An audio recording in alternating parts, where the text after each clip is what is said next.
नमस्कार दोस्तों, भारत एक सोच देख रहे हैं आप। दोस्तों, उत्तर प्रदेश की राजनीति में एक बड़ी तब्दीली देखने को मिल रही है। वो तब्दीली ये है कि चिराग पासवान, जिनकी पार्टी है लोक जनशक्ति पार्टी, बिहार की राजनीति करते आ रहे हैं और उनकी अब एंट्री हो चुकी है उत्तर प्रदेश की राजनीति में।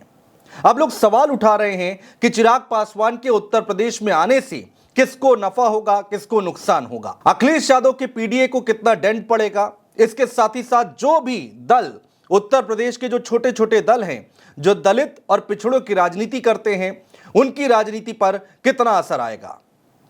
इसके साथ ही साथ दोस्तों, चिराग पासवान के यूपी में आने से भारतीय जनता पार्टी के लिए कितनी मुसीबतें पैदा हो सकती हैं। चिराग पासवान दिल्ली में केंद्र सरकार में मंत्री हैं और अब उत्तर प्रदेश में आ रहे हैं, यानी कि चिराग पासवान एनडीए का हिस्सा हैं।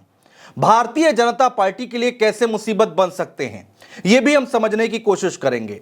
तो चलिए दोस्तों, वीडियो की शुरुआत करते हैं और आपको बताते हैं कि आखिर क्या कुछ कहानी निकलकर सामने आ रही है।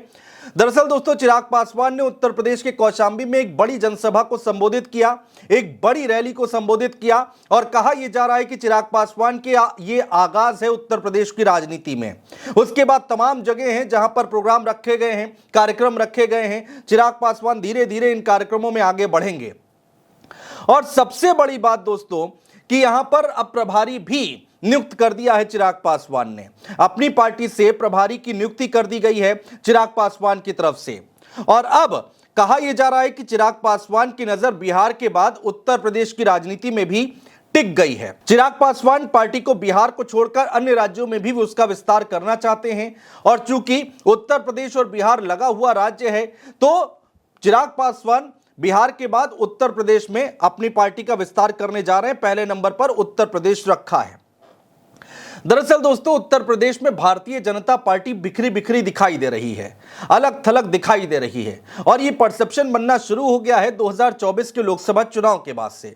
ऐसे में चिराग पासवान अगर एनडीए की तरफ से एंट्री करते हैं तो कैसे सेट होंगे, कैसे फिट होंगे उत्तर प्रदेश में, यह भी देखना बहुत दिलचस्प होगा दोस्तों। लोक जनशक्ति पार्टी यानी चिराग पासवान की पार्टी यूपी के मैदान में कूदने के बाद, इनके आने के बाद उत्तर प्रदेश में कहा यह जा रहा है कि अखिलेश यादव जो पीडीए का नारा दे रहे हैं, पिछड़ा दलित अल्पसंख्यक का नारा दे रहे हैं, क्या उसको डेंट पहुंचाएंगे। सवाल यहां पर यह उठता है।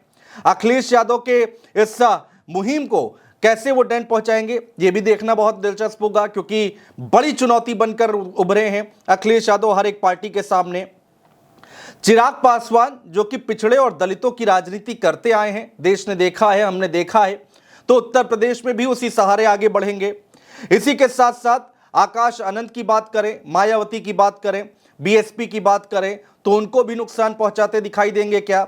चंद्रशेखर आजाद जो कि पिछड़ों और मुस्लिमों के सहारे उत्तर प्रदेश में आगे बढ़ रहे हैं, क्या उनको नुकसान पहुंचाएंगे क्या। इतना ही नहीं दोस्तों, एनडीए के बाकी जो दल हैं, यानी कि ओपी राजभर की बात करें, पिछड़ों की राजनीति करते हैं। संजय निषाद की बात करें, वो भी पिछड़ों की राजनीति करते हैं। अनुप्रिया पटेल की बात करें, तो क्या इन लोगों को भी नुकसान होगा।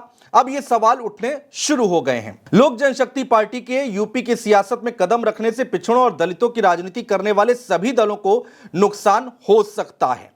केंद्रीय मंत्री हैं चिराग पासवान दोस्तों, और उत्तर प्रदेश की 10 विधानसभा सीटों पर उपचुनाव होने जा रहा है। और सबसे महत्वपूर्ण बात यह है कि चिराग पासवान ने इन 10 सीटों पर चुनाव लड़ने के संकेत भी दे दिए हैं।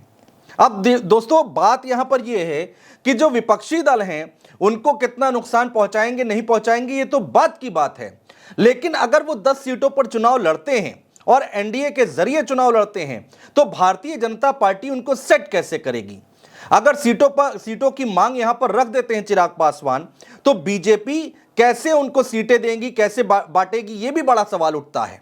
इतना ही नहीं दोस्तों, उत्तर प्रदेश में अभी 2027 में विधानसभा चुनाव हैं और चिराग पासवान और उनकी पार्टी की तरफ से संकेत ही मिलने शुरू हो गए हैं कि उत्तर प्रदेश की कम से कम 100 सीटें ऐसी हैं जिस पर चिराग पासवान अपने प्रत्याशी उतारना चाहते हैं।